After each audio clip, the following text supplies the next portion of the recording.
যুক্তরাষ্ট্রের সাথে যে সমস্ত চুক্তি হয়েছে ওই চুক্তিতে কোনোদিন কখনো আমাকে ডাকা হয় নাই, বিকজ এটা আমার এরিয়া অফ কনসার্ন না। আমাকে ডাকেননি ডক্টর ইউনূস? বিবিসি বাংলার কাছে আসিফ নজরুলের বিস্ফোরক স্বীকারোক্তি।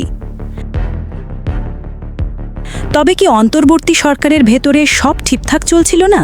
ইকোনমিক ইস্যুতে, ব্যাংকিং ইস্যুতে, এনবিআর ইস্যুতে যে আলোচনা হচ্ছে কোনোদিনও আমাকে ডাকা হয়নি। সেটা স্যার কনসার্ন কয়েকজন উপদেষ্টাদের নিব। সম্প্রতি বিবিসি বাংলাকে দেওয়া এক সাক্ষাৎকারে সাবেক আইন উপদেষ্টা আসিফ নজরুলের এক মন্তব্য ঘিরে তোলপাড় শুরু হয়েছে নেট দুনিয়ায়।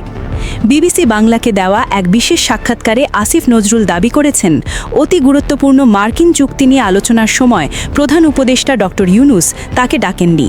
তার এই মন্তব্য থেকে স্পষ্ট বোঝা যাচ্ছে, অন্তর্বর্তী সরকারের নীতি নির্ধারণী অনেক বিষয়ে উপদেষ্টাদের মধ্যে মতপার্থক্য বা সমন্বয়হীনতা ছিল।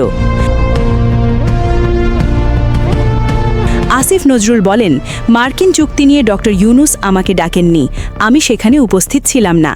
তার এই অকপট স্বীকারোক্তি এখন রাজনৈতিক অঙ্গনে আলোচনার কেন্দ্রবিন্দুতে।